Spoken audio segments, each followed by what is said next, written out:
questions from the middle? I have two questions.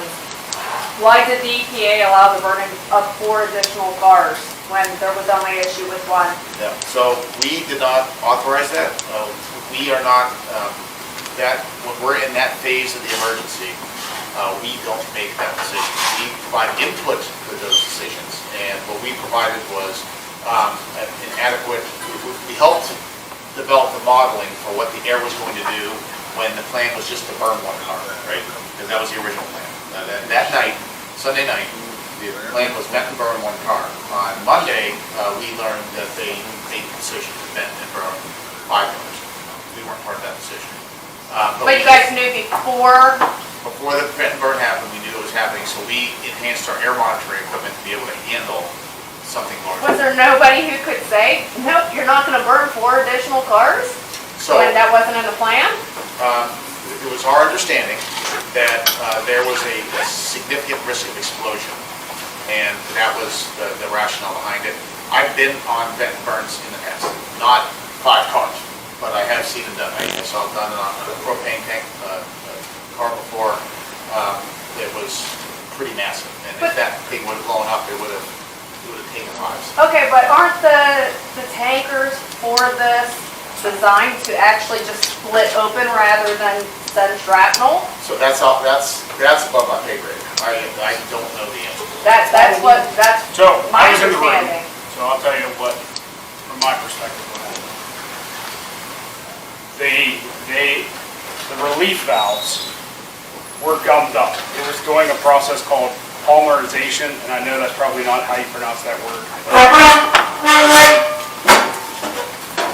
It was going from a liquid to a solid. It was like a slime, and they put an additive in there to keep it stable as they transfer it across. Right. When it wrecked, those cars were in the center of the heat, so that's where they got all the heat. So therefore, it burnt the additive out, is what we were told. Now, this is what we were told. We're not experts. We're not chemists. I'm the mayor, he's fire chief. And there was a bunch of other people in the room.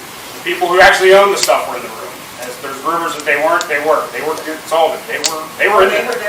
They were there. Okay, that's something that they didn't. We didn't know that. Yeah, I don't know why they don't put it out, but it's town hall, might as well get the truth out. Do you know the name of No, I don't know their names. I'm sorry, I don't know. That came up at the Senate hearings. That's Right, why the it's such a hearings, shock. yeah. Yeah, they were there. They I blamed don't it all know. on the fire chief. What? They blamed it all on the fire chief. So the fire chief was the incident commander, The owners of the car. but no, he did not make that decision by himself. There was 40 people in that room. So yes, he was the incident commander, so that's who they want to blame. I got his back and I'll stand behind that man for anything. We all For what we've been through. We know that. There's no way. I got his back, he's got mine, and they want to truck him under the bus, I'll be running that tire with him. Because, yeah, so they were there. The people that owned, it was either the car or the liquid. I don't want to be misquoted. They were there. It was 2 guys, I don't know who they were. So they knew the situation.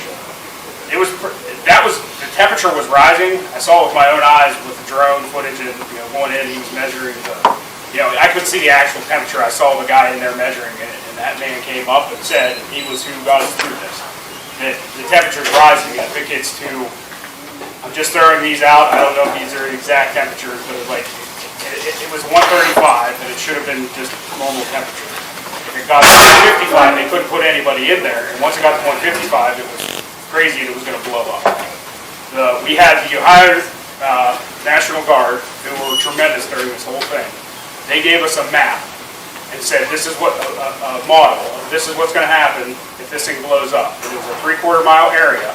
Now, I'm not going to say it would have been flat, but there would have been many houses, or maybe some of the commercial buildings would have been there. Saran Fab wouldn't have been there. I mean, there's some buildings that wouldn't be there.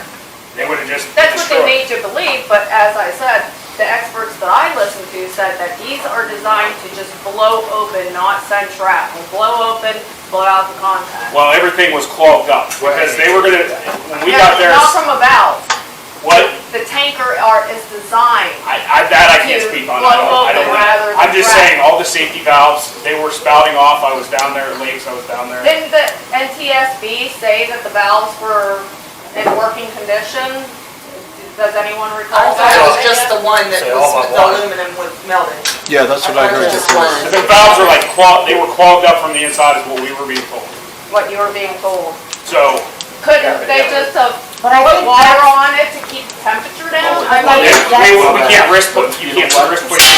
Plus, it's an insulated tank. You can't do anything about it now.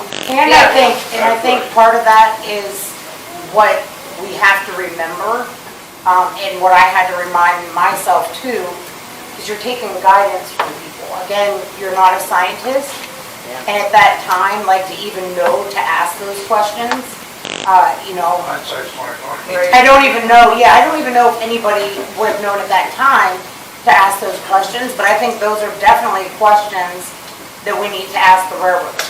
Because if it was anybody's fault, it was the railroad's fault. They were the one that was giving misleading or false information, or maybe they were giving correct information. But I think that's why we needed to have the railroad in this room, and they didn't come to this room. And the other thing I want to say is, I went down a couple weeks after everything was pulled down. I went down, but I never get really close. I never realized how thick a tank car really is. And it's insulated, so it's the car, and then it's insulation, and then the outside. The outside's a half inch, the inside's like 3/4, 7/8 inch. That would send shrapnel all over town is what they're telling us. And, well, that's what they were telling us. So that I was know, what I was get suggested. that, I get that. And they said the reason they had to do 5, it was a safety concern if they blew 1, and they did, because they were all right in line. So it would just been a chain reaction, and we didn't want to risk our village for that. Okay. The next go ahead. So just to be clear, the fire chief wasn't like, oh, bunch of chemicals, man, that's one. No, it wasn't like, Right. he said, everybody's trying to tell him something else, and he's like, no. Yeah. It was, It's not in, what's this? yeah, there was Ohio National Guard, there was US EPA, Ohio EPA, Norfolk Southern, two or three contractors from Norfolk Southern that do this for a living. Like, this is a very specialized thing dealing with these cars. They were gonna try to, what they call hot tap, take the stuff out, and they couldn't. They couldn't do it. Like I was saying earlier, I've worked with you these in the past, not 5 cars, but single rail cars. And like the mayor said, these guys are specialists, and they can find ways to avoid doing one of these types of burns if they can. But we would be in the same boat, even if we were decision makers in this situation. We would be following the same guidance that the city would in this situation. How deep are they digging for the removal of the soil? So right now, that's a good question. So right now, on the west end, it went down about 4 feet. We hit clay. Right now, we're digging out, sampling at the bottom, and they've had to go deeper in a few locations because it just wasn't getting clean. As we've gone further east, where it gets a little softer, clay is a little wetter, a little softer, there are some spots that are down 7-8 feet already. Do you know in Paulsboro, they went down like 50 some feet for the vinyl chloride spill? That stuff moves pretty well through soil and groundwater. I wouldn't be surprised if there's going to be some areas where they have to dig extremely deep. We're not going to let them backfill until the bottom we're is. One good thing, if you want to call it good, is there's clay there. So that is one positive thing there. Sure. It's a clay, very hard clay bottom, and I mean, that's what. But don't that make you go out further and quicker? It could, yes. Yeah. Yes. Yeah. And that's one. Right there, but all over the office. So after the south track is done, and it's rebuilt, moves to the north track, once all that waste is gone at the edge of the south track there, I guarantee you there's contamination migrated under there, guaranteed. And so that's gonna have to be assessed, dug out, so you're gonna How about have. in the State Line Lake? I don't think so. I don't think so. That was far enough away, I think. I mean, when we get to the north side, if we start chasing it that way, we'll know, but I doubt it. And one last question, considering Negley is a valley, why didn't the EPA, or maybe they did and I'm not aware of it, why did they not go down there with testing equipment to test the air after the burn? Because all that crap sunk that was They did. heavier than air. They did? Yes, they did. I know they did because I sent my family down there to be with my parents. Whatever they did. That's the only time my family left, by the way. And I was fortunate where I live. So I'm just saying that we didn't, I kept my family there. I thought they were safe where they lived. If we lived closer down by the tracks, then I probably would have left just like everybody else. So I'm not, please don't say that's not judgment, but when they were blowing up, I was still hesitant. Like, I don't know, I hope these guys know what they're doing, but just in case, I sent my family to negative. So, And they did air and they testing said, down there. I know they saw air, I saw air testing going down that way, in the bus, not the bus, but it was like the cars, and they were testing that way. I forget how big it was, I think it was like 5 or 10 miles they went out in this general area, and they did test it. EPA, can I hear from you that? We sampled, in addition to that, we were also sampling down the waterways because of the spills into the. Right, I know that you were sampling the water, but I had no idea that you were down in Negley testing the air. Well, as No one the mayor knows. said, they did expanded testing, air sampling. Whenever we have a situation like this, we usually do expansive testing. I wasn't there that night. I can go back and I can talk to JJ and Steve, my colleagues who are still on site today and find out exactly what it was. I saw the map, I know they were down there right after that happened, right after they blew it.